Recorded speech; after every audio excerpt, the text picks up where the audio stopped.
This week would have been the 80th birthday of iconic martial arts film star Bruce Lee. He died unexpectedly at age 32, but his legacy and his work endure, and much in part to the remarkable efforts. Bruce Lee, the man who redefined martial arts, shattered Hollywood barriers, and became a global icon. He was unbreakable until that fateful day on July 20th, 1973, when he dropped dead at just 32 years old. The official story: an undiagnosed allergic reaction to a painkiller. Was this just a trite story fed to the public because the real truth is too dangerous to reveal? Today, we rip the lid off the controversies and inconsistencies surrounding the death of a legend. Was Bruce Lee assassinated by gangsters, cursed by ancient forces, or taken out by jealous rivals in a plot that goes all the way to the top? Buckle up. This has the potential for blowback from establishment elites. Let's expose the lies. Bruce Lee wasn't just a fighter, he was a revolutionary. Born in San Francisco in 1940, he grew up in Hong Kong, mastering Wing Chun and creating Jeet Kune Do, a style that flew in the face of traditional kung fu rules. He taught his martial arts style to anyone, even Westerners, which earned the scorn of a lot of old-school Chinese masters. By the early 1970s, Bruce Lee was exploding onto the scene with films like The Big Boss and Fists of Fury, raking in millions and challenging Western Hollywood stars for the limelight and box office revenues. But success breeds enemies. On that fateful day in July, Bruce was at the apartment of his mistress, Taiwanese actress Betty Ting Pei. They were allegedly discussing his next film, Game of Death.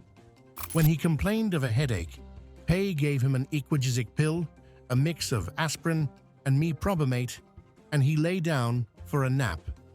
A short time later, Pei was unable to wake him. Producer Raymond Chow was called. They rushed him to the hospital, but he was already gone. The autopsy ruled Bruce Lee's death was caused by a cerebral edema, brain swelling. The coroner blamed it on hypersensitivity to the pill. Case closed. Or is it?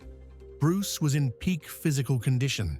He could do one-finger push-ups, shatter boards with a side kick, and outrun most athletes.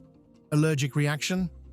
A 2022 medical paper even floated a new theory: hyponatremia, where his kidneys couldn't handle all the water he drank, leading to the fatal brain swelling. But why the sudden kidney failure? And why hide where he really died, at his lover's place? The Hong Kong press was incensed, accusing several groups of cover-ups. The theories get even more intense at this juncture. Let's start with the most obvious theory. Bruce was taken out by the Triad, Hong Kong's powerful Chinese mafia. This group allegedly had ties to everything in the 70s: drugs, gambling, police, politicians, even the film industry.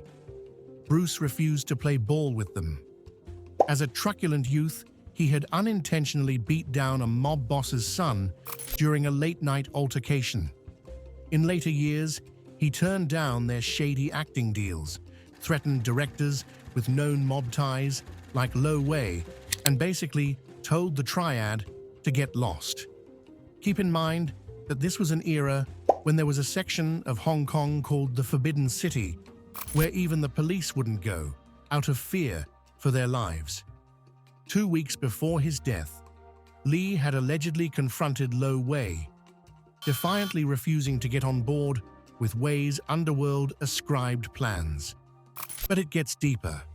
Some say the American mafia was also involved. Bruce was breaking into Hollywood, threatening their control of the martial arts genre. He was set to dominate this section of the industry, and they couldn't have an Asian guy stealing the spotlight from their golden boys like Chuck Norris. Organized crime doesn't like competition. Ask JFK or Marilyn Monroe. Bruce's death cleared the way for copycats who played by the rules. Bruce was also exposing martial arts secrets to the world, making millions without cutting the Triad in, and cutting in on Hollywood revenue without giving in to their advances. Strong rumors hint that the mob, in one form or another, poisoned Lee slowly over months, slipping toxins into his drinks during Enter the Dragon shoots. By July, he was gaunt, losing weight fast, not the ripped legend we saw on screen. Then, boom, the final dose at Betty Pay's place. After his death, fake bombs were planted all around Hong Kong with messages like, "Betty knows the cause of Bruce Lee's death." Coincidence? Or a warning to keep quiet? Speaking of Betty Ting Pei, suspect number 1 in the poison plot. Bruce wasn't a saint. He had affairs, and Betty was his poorly hidden Taiwanese mistress. Was jealousy a motive? It is not disputed that Betty gave him the fatal pill, but was giving him a pill that caused a fatal reaction accidental or deliberate? Some theories claim she slipped him something stronger, maybe on Triad orders, or out of jealousy over the fact that he wouldn't leave his wife Linda and their kids. Hong Kong tabloids called her apartment the fragrant chamber that killed the dragon. Protests erupted. Fans demanded justice. And what about Raymond Chow, his business partner at Golden Harvest Films? Chow and Lee had met that afternoon to discuss the script of his latest movie, Game of Death. Chow then drove Lee to Betty's apartment to discuss the script amongst the three of them. When Lee didn't show up for dinner later that evening, Chow went back to Betty's apartment. The suspicion arises when Chow initially lied that Bruce had died at his own home. Chow said he was merely trying to avoid a scandal. But with Bruce gone, Chow inherited the Golden Harvest empire, finishing Game of Death with body doubles and releasing Enter the Dragon only 6 days after Bruce's death. Classic Hollywood betrayal. There are definite parallels with Elvis and the Colonel, or Michael Jackson and his doctor. Greed. It's a motive as old as time. Let's not ignore the gritty stuff. Bruce was no angel. The autopsy found traces of cannabis in Lee's system. Lee was also known to have experimented with harder drugs, such as cocaine and LSD, in order to enhance his performance. Bruce had collapsed earlier in May 1973 during filming. Doctors ruled it heat exhaustion, as he had his sweat glands surgically removed for that ripped look and to avoid sweat stains during filming. Without sweat, he overheated like a machine without coolant. Add the extreme heat of a Hong Kong summer, intense training, possible steroid use, and the body fails. But why the cover-up? Hollywood and Hong Kong bigwigs needed a clean hero. In the biography of her father, In My Own Process, Shannon Lee, his daughter, debunks conspiracy theories, saying it was just the pill. But she's family, protecting the legacy. But Bruce knew too much about power structures, mind-body control, and the elites feared him inspiring revolutions.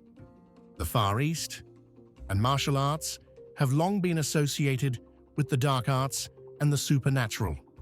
Another theory floats the idea that Bruce Lee's family was said to be cursed. His parents, having lost a son before him, had nicknamed Bruce Little Phoenix, a girl's name, in an attempt to trick the evil spirits. Then Bruce dies at just 32, and his son Brandon Lee was killed by a prop gun accident on the set of The Crow at only 28 years old. Somehow, a real bullet was lodged in the barrel. The eerie foreshadowing is that in Bruce's movie, Game of Death, his character gets shot on a movie set. His and Brandon's death are also the exact same time gap as Bruce's films. Coincidence? Or a curse of the dragon punishing the Lees for defying the gods? And let's not forget Dim Mak, the death touch, an ancient technique where a kung fu master strikes a pressure point, causing delayed death. Bruce collected a lot of enemies along the way, like Wong Jackman, whom he fought in a brutal Oakland showdown. Wong allegedly went for the eyes during their match. Bruce wanted to kill him. Theories say a vengeful master had hit Bruce with Dim Mak during a challenge, and months later, bam, brain swell. Or was it old Chinese kung fu elders, furious he had taught forbidden martial arts to outsiders, cultural treason in their eyes? Here we are, over 50 years later, and the mystery of Bruce Lee's death still burns hotter than ever. The official line of hypersensitivity to a simple painkiller feels thinner than a Hollywood B-movie plot twist. As recently as 2025, medical papers and investigative deep dives keep pushing alternatives. Hyponatremia, from chugging too much water, heat stroke, or drug use. Why did the establishment lock in on the allergy story so fast, and why have the cover-up theories not died out? The evidence screams something darker. Bruce was at his peak. Enter the Dragon was about to explode globally, breaking barriers for Asian representation, refusing to bow to shady producers or the triads who ran Hong Kong's film industry like their personal empire. And what about the family curse? Bruce dies at 32. Fast forward 20 years, and his son is fatally shot on a movie set, just like a scene in his last movie. Coincidence? Or something hunting the Lee men? In a 2025 interview, Shannon Lee shrugged off the curse talk as gossip fodder, insisting her dad was humble and died from a tragic misadventure. In an age where modern whistleblowers frequently meet mysterious ends, Bruce Lee fits the pattern perfectly. Too disruptive, too influential, too unwilling to play the game. He was the dragon who roared against empires, Hollywood racism, triad control, ancient traditions. Did the empires strike back? Whether it was poison, pressure points, a family curse, or a perfect storm of his own extreme lifestyle, one thing is undeniable. The world lost a revolutionary son way too soon, and the full story still feels hidden in the shadows. What do you believe killed the dragon? Triads? Dim Mak? A curse that claimed father and son? Or just a tragic accident the powers that be want us to accept? Drop your theory in the comments. If this video resonates, hit that like button, subscribe, and share it with a fellow martial arts fan. The truth is out there. Stay vigilant, question everything, and remember, in the game of life and death, be water, but watch who pours it. Thanks for watching. The dragon's fire still burns.